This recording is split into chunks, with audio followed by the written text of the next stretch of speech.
Welcome to Nourishing the Mother, an inspired conversation space between Bridget Wood and Julie Tenner on the journey of motherhood through the common thread of parenting, relationship, and sexuality as a path to consciousness. We keep our conversations honest, our experiences real, and our philosophies exploratory. We believe that in order to raise incredible humans, we first have to raise ourselves. We know that in order to rock the family, you've got to nourish the mother. If you are here, you care about paving a path of conscious and intentional motherhood, connected with yourself and your gifts, and also illuminating your children in theirs so we may raise more whole humans who can impact this world in a more humane way. If you desire to integrate your learnings practically and supportively, head on over to bridgetwood.life or julietenner.love to go deeper. And for all live-streamed pre-release podcasts and all our free content, head over to our free Facebook group, Nourishing the Mother with Bridget Wood and Julie Tenner. We are Julie Tenner and Bridget Wood, and we are so grateful you're here. Hello and welcome to What? What are we? Who are we? I'm like, that's not how you say nourishing. That's not that word. Okay. It's so perfect though. How perfect is that for this podcast? Yeah, totally. Nourishing? No, I vomited halfway through. Oh my God, so true. Okay. Go again. Okay. Hello and welcome to Nourishing the Mother. I'm Bridget Wood. And I'm Julie Tenner. And today's podcast is when you're scared, you can't get off the merry-go-round of sick kids. So we realise that we do have listeners across the globe. But here in Australia, we're currently in winter, in the throes and thrusts of winter. And coming off 2 years of lockdown, the colds, flus, multi-system viruses that are around at the moment as community for the first time in 2 years comes back together again. And we've just spent our first in Melbourne, our first 2 terms that have been full in 2 years. Yeah. So our first school terms, first, 6 months, 5 months, whatever it is, even 4 months of this year, without interruption, without lockdown, without isolation. Of all of the things, all of the schools, all of the activities, all of the parties, people coming back together. And of course, when that happens, particularly after a hiatus of separation, there is a whole lot of bugs and all sorts of nasty stuff flying around that is stuff other than COVID. Yeah, so it's not like it's just COVID doing the rounds. It's like all COVID plus all these things. All the things, yeah. So what we're witnessing, and I'm making the assumption that it is likewise across the globe, but we're just talking about our experience here, is that people are continuously sick.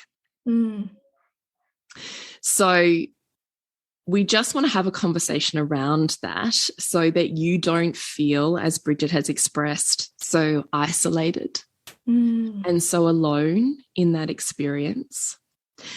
And we want to have a conversation around normalising the frustrations that you feel as a woman and a mother who can feel trapped and burdened in that dynamic and season. And we want to then at the end have a very gentle conversation around looking at the universal principles and stretching our awareness so we can love where we're at a little bit more. Yeah. And find the benefits. But we really just want to do the mum friend thing first and be like, yeah, girl, I got you. Same here. Yeah, which is kind of basically how our conversation started before we even hit record today, because it's like I'm recovering from COVID. We were both sharing stories of our sons and their symptoms of something that they've each got. And it's like, wow, this is a whole thing right now that we're navigating, in a winter season perhaps that we haven't kind of had to deal with quite as much. I mean, certainly my kids are the most sick that I've ever seen them, really. Which is so fascinating, right? Because I mean, this is part of that nomadic lifestyle that we would have originally come from when we were just separate communities in our own little community bubbles, and we never experienced sickness because we were not continuously mingling with 1,000 different people and biomes and, all of the things. So we've just come from 2 years of COVID where I would argue we've all been the healthiest we've ever been. Yeah. In lockdown, in our own little bubbles, where we're just in our own little biomes created by our own families' diversity. And now all of a sudden we've been thrust into a wider community with everybody else's biomes, and all of a sudden our systems are really struggling to do that keep up. So it's a bit like, how there's that season of toddlerhood where they're just sick and seem to have green snot pouring out of their nose almost continuously. Yeah. It's like that. Everyone's doing that. Yeah. And we're having to make up for that lost resiliency, really. And it's going to be probably 1 or 2 winters. For the winters, it's almost like the winters that we pulled ourselves away from that exposure is how long it's going to take to get back that capacity to be with that level of diversity. Yeah, exactly. Yeah, exactly. So I think that it's a little bit of a double whammy, or certainly what I can see is it's a double whammy, because we have just had 2 years of a really extraordinary circumstance that has impacted people's lives, mental health, and even physical health in ways that it never has before. And at the same time, there were pleasures there certainly for my family, we've never been healthier because we are a large family. There's more exposure, and there's more that then comes home into the family environment. So the bigger the family, often the more sickness you encounter. Yes, because you've got more little people going out there and these other new environments bringing it back. Right. Yeah. And the more you are social and the more your kids do things, right? The kid that has 5 extracurriculars is probably going to have a sicker family than the kid who has no extracurriculars. Yeah, yeah. So I also just want to reframe here for everybody that this sickness is part of wellness. Yes, that's a really great point. Do you want to explain that, like how that actually is part of wellness? This has been one of my lifelong greatest learnings as a naturopath. Yeah. It's been a deeply humbling lesson over time, hasn't it? Yeah, because I think, and look, I would say that the majority of our listeners, Bridget, have a high value on health, like you and I do. Yes. High value on parenting, high value on health.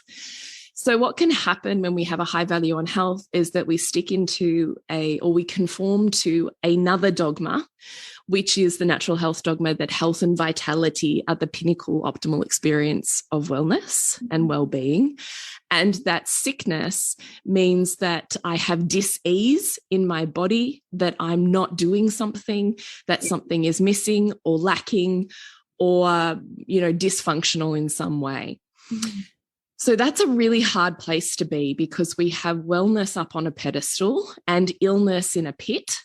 And therefore, how we view ourselves and others is polarized based on that, right? Yeah. Which means we're self-righteous when we're well and judge everyone who's sick. And then we judge ourselves just as harshly when we or our children are sick. Yeah. And look out at us and see the wellness people drinking their green smoothies and kicking it at their yoga class, and we keep elevating them higher and putting ourselves lower in comparison to I think we must have to do more and to somehow get to this godly place again. Yeah. And as a naturopath, this is back when I originally graduated and had my own clinic as a naturopath. If I was sick, I was so shameful about it that I would just cancel all of my patients for like family reasons or something. And now I look back and think, that is so messed up that I perceived and had picked up along the way in my training that I was unworthy as a health leader when I was unwell. That you were only worth listening to or looking up to or learning from. If I was the pinnacle. If you were. Yeah. Yeah. And what I've really spent, it feels like a lifetime reconciling, because I certainly even now have many, many, many flashbacks to when my dad was sick and traversing cancer. So if you don't know that story, he got sick when I was 15 and he was a naturopath at the time. So yogi, naturopath, we were already like a family living in that world. I already knew I wanted to do that. So we kind of bonded. That was our bonding place, was health, wellness, food, yoga, you know, that thing. And then when he got sick and was diagnosed with cancer, that journey went, he decided to completely avoid the medical system and went completely alternative health. And I wanted to do that journey with him, and he wanted me to do that journey with him. And so it was like he stopped being a father at that point, and we started being, I don't even know how to define it, but equals. And so I would come to every one of his health, consultations and retreats and all of the things. And I still have moments where I flash back to different, memories are so wonderful, aren't they? Is we think we've forgotten everything. And the truth is our higher self, I don't even know how it works, just spontaneously brings a memory forward at the moment that we need it in our life. Right? Like how wonderful is even that as a construct? Gosh. You never actually forget anything. We retain whatever we're retaining and thinking about has some purpose for us. Right. Otherwise it would have gone into like long-term memory, or just would have been disappeared, like just gone. No, back it comes. So I have all of these memories of just even back then really understanding that the function of health is dis-ease as well. And what I mean by that is, even as a naturopath, and particularly within the cancer world, actually, some people with some serious heart conditions too, the people that had that really strong kind of constitution, who like never got sick, who had an iron gut, versus the person who's hugely sensitive and sick all of the time and, all of that. So those two different types of constitutions. The person who was never sick, or who never gave in to sick feelings, or who could just soldier through or bulldoze through or whatever it was almost like their system didn't have practice at responding to the foreign body or the dis-ease. And because it was out of practice, it took a really long time before it responded to the thing. And often by then it was so severe that it was a death sentence of some sort. So what I came to realize was how beautiful it is to practice being sensitive and responding and having an immune system that's sensitive and practices responding, just like, doing the fire drills at school. That's kind of what sickness is when it happens in your body. Oh, we get to practice this. We get to build this. And in fact, I can be so sensitive to that nuance in my body that I know I'm not, something's not being masked or hidden in my body before it becomes so big. Do you know what I mean? Yeah. That's beautiful. So I just have really sunk into how beautiful that is for our bodies to practice and see that as a function of wellness. No different to a successful relationship, has both challenge and beautiful supportive moments, right? Like a successful relationship has both. Also, we actually grow. Yeah, and a successful relationship is not devoid of conflict. Right, this is what I mean, right? Yes, it has both. Yes. Same as our health. Our vitality is actually a construct of both. Because the absence of one is a disease. Yeah. So I just want to reframe that the fact that you get sick is a sign that your body is vital. Yeah, that your body's doing the exact thing it should do because it's coming up against a pathogen or something that it doesn't know what to do with. So it's conserving all of its energy. So, i.e., you're now flaked out on the couch because it has to go and put that energy where it's needed, which is to fight that pathogen. Yes. Isn't that actually amazing? Isn't it amazing? And then if we even take it a layer beyond that and we look at what you and I might look at, Bridget, which is a universal dynamic or a family dynamic or a soul dynamic or whatever it is, then we can also see that what we're going through is beautiful. And ultimately that's where we'll take this conversation, but I don't want to rush in there too soon. But just more at this point in time, just want to dot in here that the dis-ease or the illness that you're experiencing is health. Yeah. It's just such a beautiful reframe. And I think for so many mothers who can sometimes fall into the trap of believing it's somehow their fault, right? That their child got this cold or got sick, or I didn't put enough layers on them, or, whatever, I didn't give them enough healthy food. Like pick your poison that you're going to punish yourself with. Right. That to actually look at, what if there's something really positive here for them, for me, for us? What if my thinking around this needs to expand? Yeah. Yeah. And that gets to be really beautiful. So let's just begin with, we don't want you to feel so alone and feel so shamey. So I hope maybe we've talked about the shamey thing. Let's maybe move into the don't feel alone, homie. Yeah. Yeah, because like my son had the last week off term of school pretty much. Most of our school holidays has probably been the most boring holidays like we've ever had, because it's just been a rolling sickness. He got it, then my daughter got it, then my other daughter got it, then I got sick, and then my husband got sick. And it's just a time for, a little bit like really surrendering to your own inner winter, of the family, and paring everything back to, what are the basics that we need right now to feel supported, to be able to give support. Can we also accept that our values might get challenged because we're not going to be maybe the parent, the ideal parent we want to be? Because if you've got a splitting COVID headache, then you can't hear your child. You can't be in the same room as them, for example. And so you're going to need to reconcile that part of you that might beat yourself up about that, right? And still see yourself as worthy and whole and lovable and just as perfect as you are over there when I idealize your healthy self. Totally. And also just want to hone in on what you said, which is, I will say to you again, the larger your family, the more you're sick, because it's no longer just, we got sick and we're back at school in a week. No. What happens in a large family is it just rolls week by week for one person. So me as a family of 6, probably going to have sickness in my house for 6 weeks, because it's going to go from one child to the next, to the next, to the next, to me, to Nick, and I'll see you in 6 weeks. Yeah. Yeah. So if you have a family of 3 and you have only one child, great, you'll be back at school in maybe 7 to 14 days. But don't go judging me for not being sick 6 weeks later when I have double the amount of family as you. Yeah. So I'm just saying this because this happens regularly. Oh, does it? Yeah. I didn't know this. Yeah, I just want to normalize the fact that the larger your family, the longer their period of sickness, because it rolls from one to the other. It's not bang, we all get sick in 7 days. Everyone might have a 7-day bug, but it rolls on 4 or 5 days after the next person. And as a family, you're sick for maybe 2 months. Yeah. Yeah. And as opposed to beating yourself up and going, oh my God, what's wrong? We're not doing it right. We've been sick for 2 months. There's been sickness in this house for 2 months. Because the thing is, it require you to stretch and expand, right?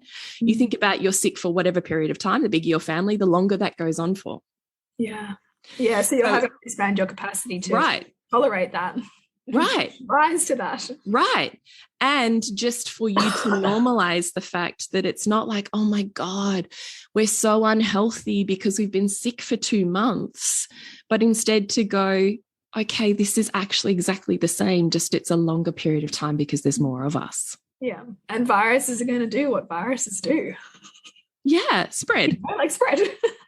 Yeah, exactly. And then you've got this winter, which the healthy one, might have gone back out, picked up something different. Right. By the time you go. No, really, this happens. Yeah. Yeah, no, really, this happens. So when we're talking about, I want you to feel less alone, is just let go of so much of the like, oh my God, we're so unhealthy. We're not as healthy as that person who does not have kids at school, does not have kids in sport, does not have kids at swimming lessons, does not have that many kids, is not out in the community. Or even yourself, right? Even yourself pre-kids or yourself with one child. Yeah. Because sometimes we're the worst at beating ourselves up in comparison to our earlier selves. Yeah, it's true. Yeah, it's true. It's true. So don't feel so alone. We're all in this together in the sense that whatever is going around the community is ultimately probably going to go through your family. And the bigger your family, the longer that period is. So that doesn't mean you're more or less healthy. That's just a function of numbers. Yeah. Yeah, that's a helpful reminder. yeah, I just really like that was definitely something that I had to process over the years, was reconciling that experience in my own mind, because the first thing we do, of course, when we're in pain is compare. Yeah. Yeah. which brings more pain, right? Why can't I be like insert person, family that I see that is having the opposite experience of me? Well, because I have 2 or 3 times as many children. Mm. And because we do 2 or 3 times as many activities. Yeah. And would I change those things? No, because they're so wrapped up in my value system. So this is what it is, right? It's not all, it's not all light. You just get to choose it, you know, and don't make it mean something that it doesn't mean. Yeah. So you're not alone. We are all going through it. The number of children you have probably extends everything by a week. And as Bridget said, probably what happens is by the time it's on the last person, then first person's now got a new one. Yeah. And round we go the merry-go-round again. Mm. So part of that for me is letting go of the concept that there is a merry-go-round that you step off of. Mm. How do you ride it better? Yeah. Yeah. How do you accept that you're on it and not keep trying to get off it or avoid it? Because it doesn't mean anything. Yeah. And it's only painful when you make it mean something, when you attach it to something. Yeah. And then there's a complexity, which I guess leads us into the next one a little bit, around the resentment. Yeah. Or the frustration. Or the fear. Yeah. Mm. The first two definitely can come up in terms of how am I going to clean this house, get my work done, and do X, Y, Z. And I want to acknowledge that's real, right? Like that's the real frustration. And that feeling of overwhelm, and that particularly if you're sick too, that part of you that is struggling with your emotional bandwidth. Mm. And when you're struggling with your emotional bandwidth, you're not able to have as much cognitive function, and you will react. And you will maybe go into self-protection or blame. Totally. Or whatever else, right, is your MO. Yeah. And to just soften into that experience, first of all, and just accept that that's where you are, right? Because if we're continually hating ourselves in that, then guess what we keep running into? More of that part of ourselves. So it's like, and I don't know about you, Jules, but it's like, okay, what's the bare minimum? Mm-hmm. What are the basic needs that need to be fulfilled here? Totally, 100%. What is the work that must get done? And what can I shift? Yeah. What does that mean for you? For me, it's really looking at, I mean, if I don't feel like if I can reasonably service clients, then I move clients. And I see that as permission giving too, because I think sometimes there can be a lot of ego wrapped into, well, I just need to show up. Yeah. And same goes for if you're an employee and you're running all the stories about what's your boss going to say or what's your workplace going to say, and you make that bigger than Ben-Hur. Same thing is to, really own where you are and claim where you are and claim where you're putting your service and your energy by acknowledging, I don't have the bandwidth for this right now. Totally. And I think if you're in service and for much of the time committed to that service, then you certainly get chances to lean back when you need to. When there are times when you simply can't service a client, for example, or you're not going to be able to launch the thing that you thought you could because you don't have either the childcare or the capacity, right? Yeah, totally. What would you say? I just really loved, I just loved hearing you say that. I was like, yeah, totally, 100%. I loved your what are the basic needs, because that's totally the first question that I come back to is just the recognition of like, I don't perceive like the merry-go-round thing. I actually don't perceive that me as a large family actually ever gets off the merry-go-round, because there's usually, the way that it works in our household at least, it's like they take it in turns. Yeah. So it doesn't matter, actually, whether we're talking about physical sickness or we're talking about mental, emotional health and sickness, or we're talking about school and social health and sickness, or, you know, place in the world or place in their bodies, or like, yeah, they're all the form's just going to constantly change, right? Yeah. So I don't actually, what I've come to realize is I don't actually ever get off the merry-go-round, just hopefully. And the way that it seems to work in a larger family, somehow in the universal dynamics, which I actually kiss the ground and grateful for, is that they just take it in turns. Yeah. It's pretty rare that it's everyone at the same time. Usually how it goes is there's years of focus in different children is what I notice. There's years of certain children where their needs and whatever they're traversing are greater than the needs of others within the family system. Yeah. Usually counterbalancing that in that same year is someone who doesn't need you at all. Right? I mean, this is the perfection of a family dynamic. Yeah. So I perceive there's years of higher need, and I can see that that actually cycles through my children as well, as well as there are seasons, months, weeks, and days. Like there's always a triage and there's always a dynamic. So what I love to do is just kind of lean back a little bit and watch that dynamic and just be like, okay, it's your turn now. And sometimes I love to be able to turn up to my school mum friends and be like, fuck me. Last week it was Heath. Now it's fucking Jade. Yeah. And be frustrated with it. But just also like go, of course I love my children. Of like, unquestionably, of course they're magnificent, and of course they're my top value, and also fuck this shit. Yeah. I'm allowed to feel really pissed off with this. And like come on. I'm allowed to feel like I need a break. Give me a break. You know. Yeah. I think that all of that is what builds capacity. Yes. As opposed to expecting myself to continuously meet with grace. Yeah. I actually really expect myself to have a beautiful daily balance of grace and fuck this shit. Yeah. Well, isn't that health too, right? Like exactly. And it's how well, I think, a little bit like, you know, when we were talking about children developing their capacity for regulation, that resilience is built, how often you move from regulation to dysregulation and back again. Like our emotional capacity and flexibility comes from, you know, being able to go, fuck this shit. All right, what have I got to do? Like, you know, and like, just like you're allowed to have it. Like you're allowed to drop your bundle, and that's normal and human and healthy. And, you know, it's when we get into long episodes of that being one way, right? Yes. Then, you know, we look at, you know, bigger problems. There's something else going on there, but health in and of itself is actually a fluid and flexible mix of that. I love that. Yeah.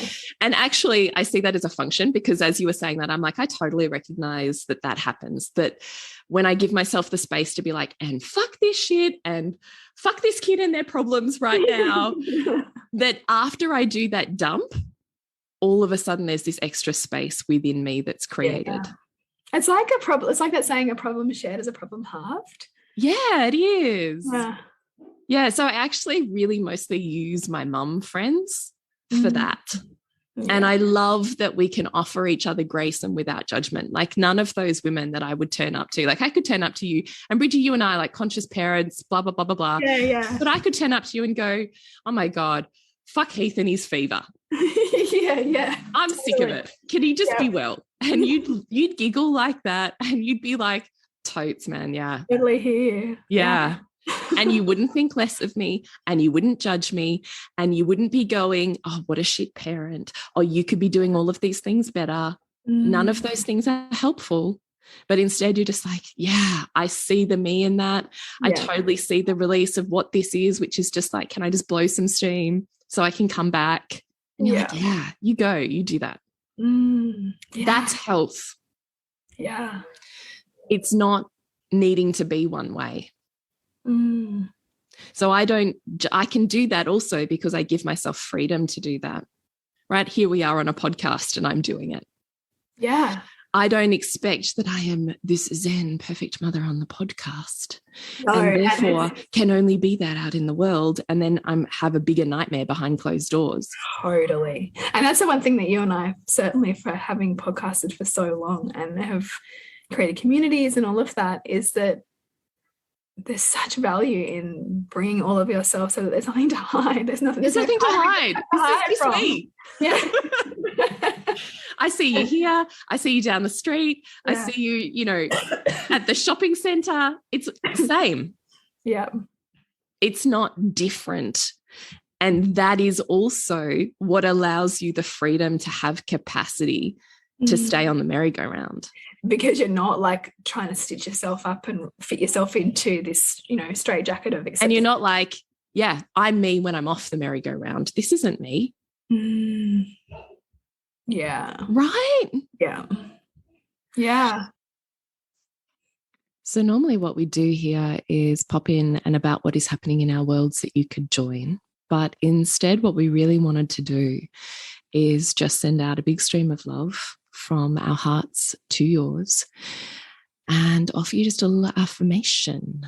So an affirmation from my heart to yours is just remember who you are and how much love exists around you. And as you dance in your awareness through these polarities that we're talking through here, and the permission that we're giving you to embrace more of yourself and your children, I would love you to say to yourself, I am willing and open to seeing and owning all that I am. So I just really loved that you had started with what are the basics, because the basics for me are just an internal recognition where I'm like, I need an hour with my mum friends where I can be like, blah. Okay, now what needs doing? And back I go. Yeah. Yeah, totally. And then you can almost, in doing that, they act kind of like a listening partner in some ways, because in your blah, like you get to see the wood for the trees. Yeah.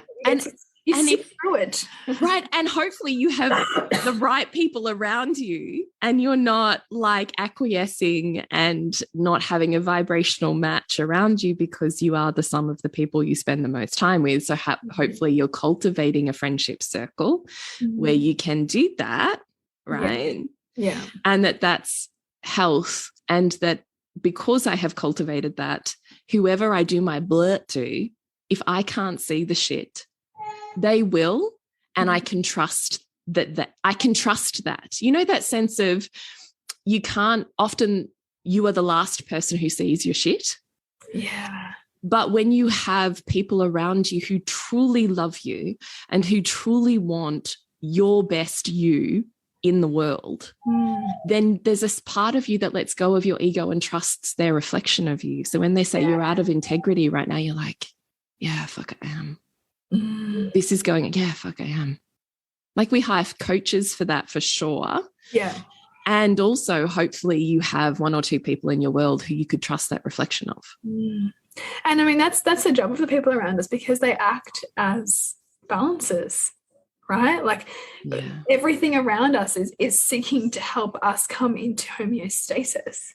Yeah. And so, the psychology around us and within us, the sociology around us and within us, they're all forces that work to help us come back into connection with ourselves. And sometimes that's going to sound like, hey, like, you sure like that's what you really think or what you really want to be doing? Or like, what have you thought about this? And you go, oh, fuck, yeah, right, forgot about that. And it's humbling, but it's so important, right? So important. So that coming back to basics for me is, okay, I got to make sure I've factored in some blurt time, because I can't just keep expanding like a balloon and holding and holding and holding and holding and never actually kind of letting out. There has to be an inhale and an exhale. So where am I exhaling is literally the back to basics. I mean, it's what nourishing the mother is we recognize that you have to nourish the mother as the central figure in the family for it to function well. Yeah. Yeah. So back to basics is always, where am I exhaling? How can I map that in my week? Whatever that looks like. And then it's, and what do we need to get through a day? What do I need to get through a day and feel compassionate still by the end of the day? And for me, it's little things. I always think it's definitely food. Have I kind of got, it doesn't have to be great world-class food, but have I felt like I've at least provided one or two quality meals or quality intake in a day. Mm-hmm. So what do I need to set myself up for that? If I don't have that in the house, what do I need to do that? And then it's just keeping my environment in a way that reflects a version of me that I want to be with. So I might light the fire. I might have candles on. I might play music. When my kids are sick, they're not allowed to game. So then it's just, you're just watching a movie or you're asleep on bed, in bed, whatever it is. So I just really keep the environment lower stimulation and more sensual. Yeah. So how can I bring in things that feel really good? And even sick kids, if they're not totally flaked out, can still manage a 15-minute cleanup. Yeah. So we do still do a 15-minute, in inverted commas, hour of power. So it's just about managing what you need, I think, to feel really good when it comes back to basics. And that's what it is for me. And if I've had kids that are home from school, they know the other deal in our family is you go to bed early. Yeah. So even Heath, who's, doesn't have a bedtime, he chooses his own bedtime. He knows he's got to be in bed by 9. And for my younger girls, it's always a half an hour earlier. So my girls are still 7 and 7:30 and Jade's 8:30. So they all go to bed a half hour early. And certainly when my kids were little, like in kinder and earlier, it would have been probably 6:30 that I put them to bed. Yeah. And that also felt really good for me, because then I'm like, I have like literally a whole night. Yeah. And that can be enough to get you through the day. Right, exactly. Yeah. And the night, depending on where you're at with kids, right? So I loved your, what do you need to come back to basics? And for me, that's what it is. I love that. Yeah, for me, I immediately go to, like, I need to have a, like, chicken cooking, like I need to have a kind of constant broth going. And then I know that also, if I'm getting depleted towards the afternoon, there's a really simple dinner that's there that I can pull together. It's a really good idea. Because sometimes, especially... Are you just doing your stock in the slow cooker? Yeah. So I bring it to the boil on the stove and then put it in the slow cooker and I leave it. I just got to ask you these questions. Are you like browning the skin first, or you're just literally putting it in? Yeah. I put it in. And then I leave it in the slow cooker for up to 24 hours. So it ends up being a delicious broth, but that it means I can even like ladle stuff out of it, like as it's, after the first sort of 4 or 5 hours. So it's almost being, a constant one I can pull from. And I really like that, because particularly if you're in this merry-go-round and you might start the day with like one kid sick and then another one goes down. Yeah. Then you've got like, your safety net for like nourishment. As opposed to like, I actually love that. That's such a clever idea. I'm going to do that. I love, it's like almost like a continuous kombucha, only it's a continuous stock. Yeah. That's really clever. Yeah, it works really well. Like it's just this first winter that I've been doing it in the slow cooker, and it's so great. Because my kids love like that whole, vermicelli noodle, and I just like zoodle the carrots and the zucchini and the whatever, which takes 2 seconds, and they just throw in a bowl whatever they want and pour the stock on. Like, it's a favorite meal in our house. Such a good dinner. And you, yourself, when you feel sick, like I'll even ladle a few spoons out and drink it, right? Like, yeah, totes. So, and especially if I haven't gone down yet. Yeah. Yeah, totes. Even psychosomatically, I feel like I'm doing all the right things. Yes.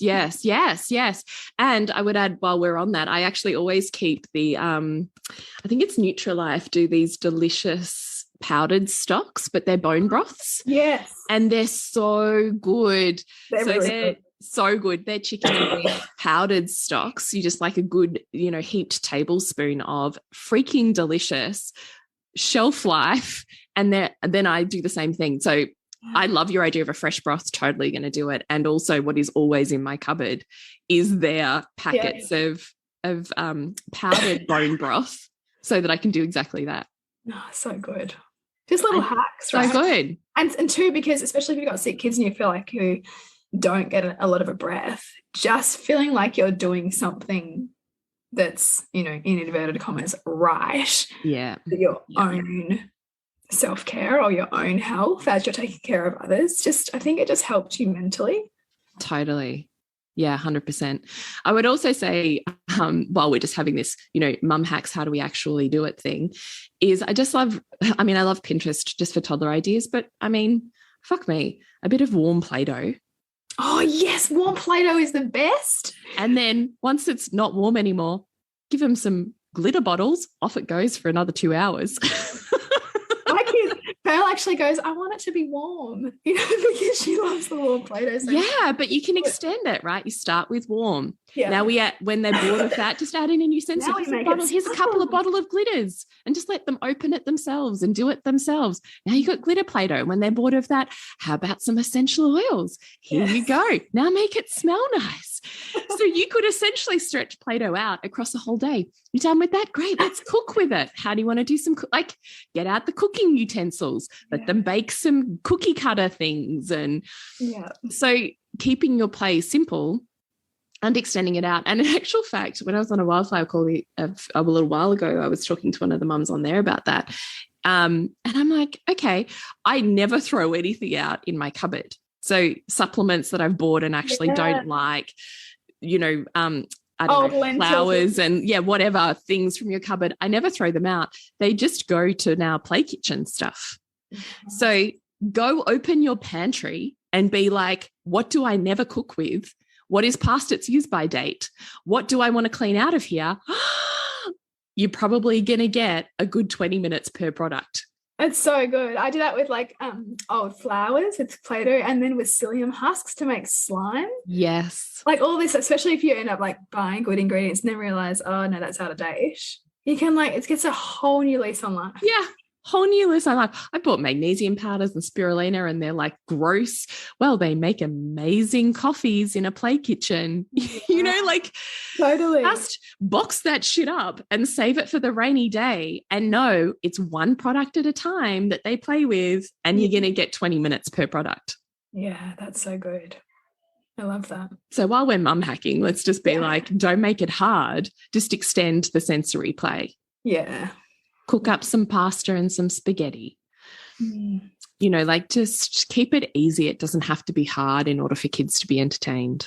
Yeah. And I think that's what we need to remind us of when you're on that merry-go-round too, and you're often if you've been sick, you're stuck, your mental, you're not thinking about what could they play, or you fall out of the habit of creativity. And so these are great hacks. Yeah. And even just those water paint books, that you can get from Kmart or a $2 shop or something. So good. No cleanup.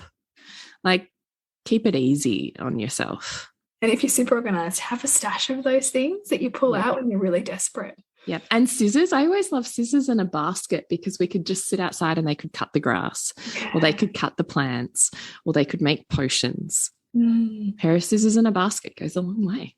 Yeah. Chalk on the ground. Don't make it hard. No, make it easy. Yeah. Yeah. All right. Where else are we at here? Have we normalised frustration, Bridget, do you think, or not? I think we've said fuck enough times. We probably normalised frustration.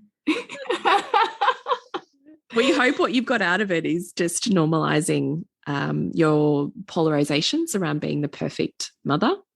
Yeah. Yeah. And of being the perfect health, vitalistic advocate. So just witnessing your polarizations that create, or it's your attachments that create your suffering, rather than the experience that you're actually in. And that will actually move on. Lovely segue to point number 3, which is what are myself and my child gaining from this? So if we just do that slight thing beyond our own personal moment and just be okay, what am I not seeing? What is the bigger why here? What's really going on here? And you just want to take that slightly high-minded approach, which we're not always ready for, and that is fine. Don't go there if you're not ready. This is just for when you're ready for it. Yeah, right? And I would tell you something interesting is that every time I have needed to create a course, Lola, who's my hardest child, or certainly was, I'm not so sure now because Gwen's in a very needy, 4-year-old kinder stage. But Lola, certainly up until probably this year with all of the support, actually, she's doing amazing. So let's take Lola pre that, has always gotten gastro, which, what do they call it in the States? Flu. like the vomiting, diarrhea like kind of situation, flu. like a stomach flu. Yeah. Whenever I have needed to build a course or a program. So your child. What is interesting to me is that sick kids have never meant less work for me. They've actually meant more space for work. Because they're not asking to do everything all the time. Right. They're just flaked out, happy to just be touching me, like a head on my lap or a snuggle of the back against my side, you know, watching a movie or just sleeping. Like when they're flaked out like that with a fever and they don't want to move, I'm like, yes. I am so happy to sit here with my computer. Because otherwise what I'm normally doing is so active. Constant needs, constant cleaning, constant moving, constant activities, constant next thing. And instead, they're so sick, they don't want to move. Yes. This is a win. So what I find so fascinating, is I don't have the attachment of illness means less work for me. Yeah. Because my attachment actually is my kid's illness means, oh, thanks, universe, more space for me to work. Appreciate it. Yeah.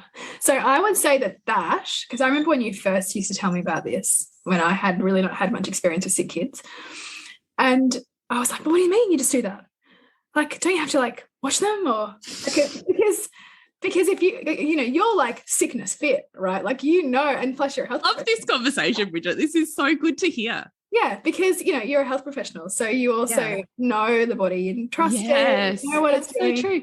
I remember these early conversations now where you were like, can you just teach me that comfort or that security? Yeah, and I think because my mother still has a health anxiety. So like she'll like, even today, she's like, how's Hugo? Is he okay? Like, so that's my different, right? My mother still feels terrible at leaving me at home when I was 14 and I had chickenpox. I was 14 and she felt terrible to go to work and not look after me when I had chickenpox. So that's that's a edge of anxiety.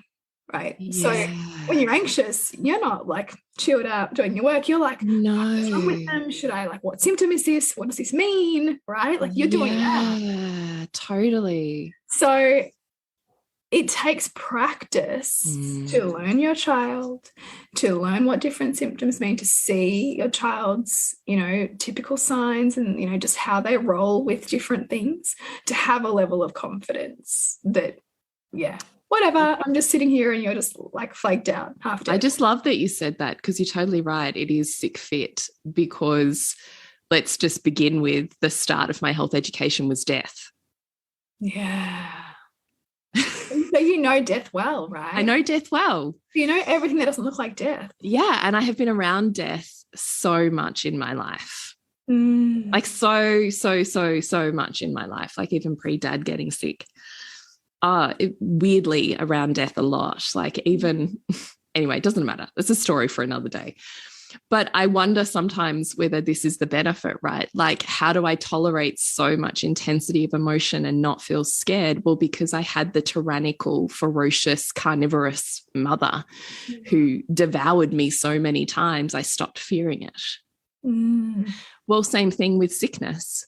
I've been around death and the end of life so much that I know it, I see it, I feel it. So I know when it's vital. Yes. So you're seeing the vitality even in the, child who's barely moving. Yes. Up, right? Yes. So I really love that you said that because quite right. Good reminder for me to self-check that when I'm just like, no, they're fine. Yes, because I know how to read them that they're fine. And I get that if you don't, that would create anxiety. And that also that, we still live in a very fever-fearing mainstream culture. Like, I don't give Panadol. I watch a fever. I trust but that's not common, right? No. And that takes practice and that takes, understanding and like, having health professionals around you who you can learn from and learn from, and that doesn't come with your first child and the first time they're sick. It doesn't. No, that's true. 100% true. So, if that is you and you are that parent and you are anxious about the work and you are anxious at all the things that are not getting done, then, that I see you. And I think too, that's where you want to look at, okay, who can I have in my corner that, that is, if it's not a family GP, is it a family osteo or a chiropractor, or that someone just helps me feel like I've got some support? Yeah. Because it can be scary when you're traversing these places that you haven't been before, or you have people around you who second guess what you're doing or your choices. Yeah. And you then have to go, shit, like, where am I really here? Is this okay? Who can I call on? And then you go, okay, I feel okay now. I can relax, because the anxiety can be really real. 100%. Yeah. Totally.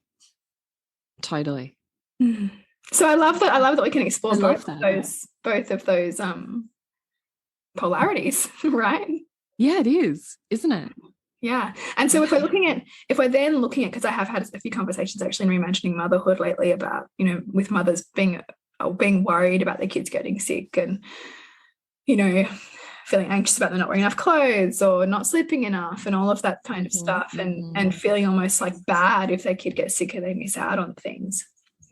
But I would also look at, certainly, Rudolf Steiner's approach and, his anthroposophic medicine always viewed fevers as coming with things, right? Like that there's a developmental leap that you often see a young child take after they've had a fever, and that these are not phases in a child's life where nothing's happening. Actually, under the surface, enormous things are happening.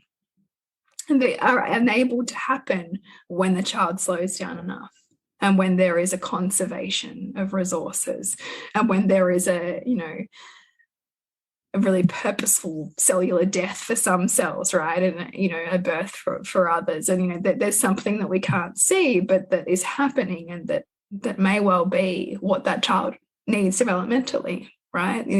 Like the child who comes out of a sickness and starts walking, or has all these new words. Like, what if we could trust there's something in them that is growing here?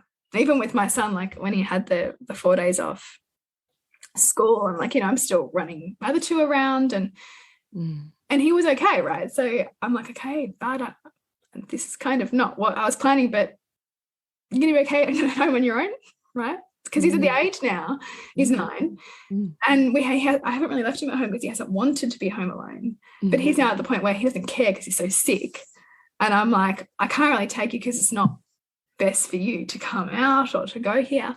And so he is like now super fine with being left home alone, and that was an initiation period that he went through when he was sick that he wouldn't have had to experience over and over and over again in such a short amount of time, but that he did, and that he now has a resilience and a capability and a willingness to do. So there's the growth. I love it. And so I didn't know that about Steiner. You said Steiner, didn't you? Yeah. That's so beautiful. Yeah, it's really interesting. So yeah, they see like, and they see certain childhood illnesses as like developmental illnesses. They're not like these things we should be afraid of, and the fevers aren't these things that we should be terrified of, but that how fascinating they have a function for the development. Because if you imagine, like in Steiner philosophy, there's a slow landing of the soul in the body. It happens slowly over a period of time, and so the sickness also facilitates the landing of that soul in the body, because there's something that happens in that interplay with a child being sick and that, like, kind bonding. Of force. Yeah, I mean, Steiner trained people will tell me how to say that better than what I just said then, but that there's something in that kind of incarnating child, that when they get sick, there's something deeper and more meaningful and spiritual about it. That's so fascinating. I love it. Yeah. How interesting just to ponder. Yeah. And to then look at, like, as you and I do when we're like coaching and working through our own stuff or with each other, is that question of, why this and why now? So why this sickness with this child and why right now as well? is there some anxiety? Is there some, other things that they're not like, quite ready to grow into right now, and that this shields them from, what other things could be happening? What are the benefits? What are we gaining? How are we benefiting both for my child and for myself? Is just an excellent line of questioning to just go beyond a little bit and look at this as something that's on the way, not in the way, which often just allows us to relax into it a little bit more, doesn't it? And the more I think too, if we attach to like our child needing to be well and like that's where their worth is and this is just a waste of time, then we don't slow down enough to find the richness in it. And we get afraid of it happening again, which often breeds it then again.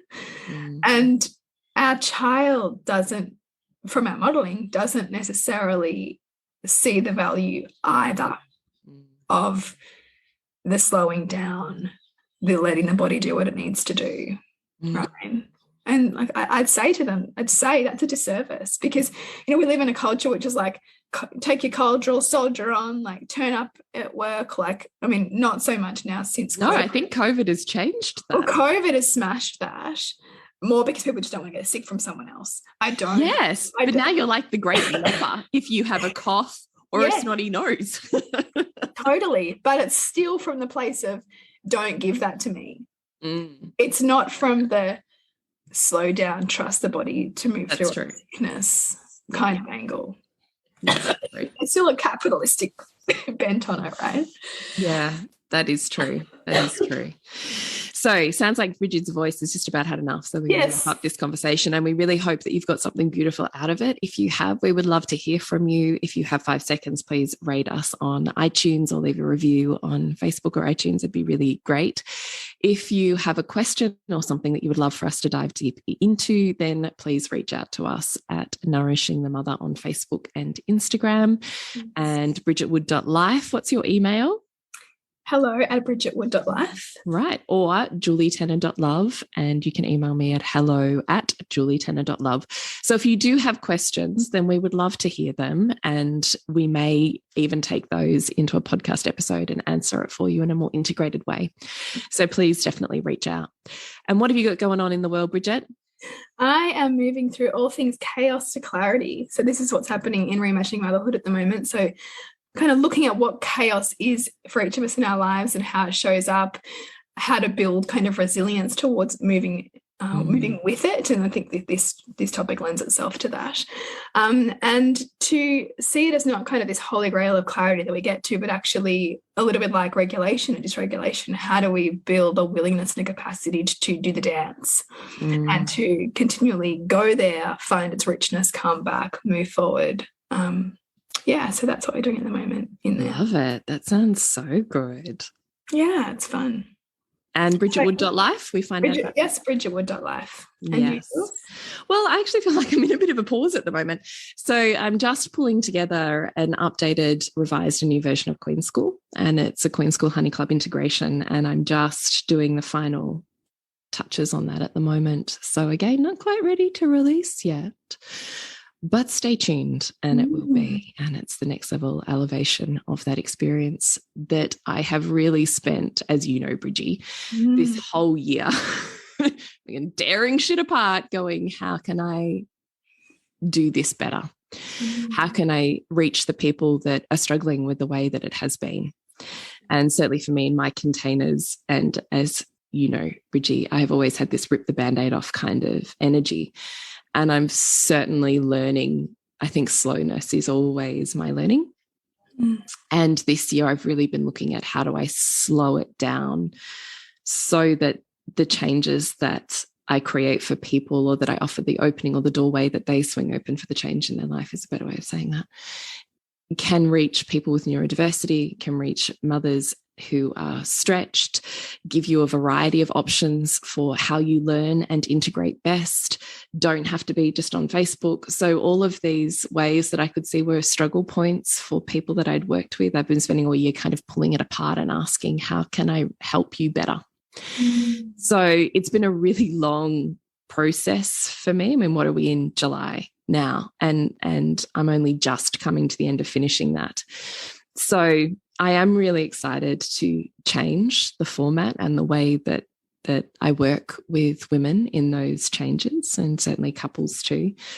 And I'm really excited to be able to reach people who have always felt more marginalized in spaces of learning. So people with neurodiversity, and certainly as I've moved through that process with my own child, and you see things you've never seen before, and you learn things you've never known before. And so I'm really grateful actually to my year with Ola for what she's taught me. And this is why it's so beautiful, isn't it? That whatever the challenges are that our children reveal to us will become and are on the path, right? Like so much of that felt like a part-time job that I had to like try and work out how to fit in, and it was fucking brutal, and the mental load, like awful. And yet through all of that, now I can see this golden thread that was always trying to teach me. It just taught me through my highest value. Do you know what I mean? So beautiful, isn't it? Oh, yeah. Yeah. So I just have this heart softness now where I'm like, fuck, I can see all the ways I did not offer honouring spaces to people with neurodiversity. And that's certainly something that I want to change, because people like my Lola are equally as worthy for the changes that any of us are. Yeah. They just need slightly different conditions, and that's equity over equality. And I totally want to do that. So it's been a really long, slow stretching phase for me that I'm really like feeling really good about, again, still slowing down and just coming to this place of feeling good about, but it's not quite ready yet. So I can't tell you about it yet. That's great though. Sounds exciting. I hope so. So you can stay tuned at julietenner.love, and I will let you know. And remember to nourish someone to rock the family. And we'll see you next week when we continue to peel back the layers on your mothering journey. Thank you so much for listening. We literally couldn't do this without you. Please share this podcast with anyone you think it would be medicine for. If you desire to integrate your learnings practically and supportively into your life, then head on over to bridgetwood.life or julietenner.love to go deeper. And if you feel like giving back a little to this free content, please rate us on iTunes or Facebook, all of which helps the podcast reach more mamas who need this type of tonic for the soul.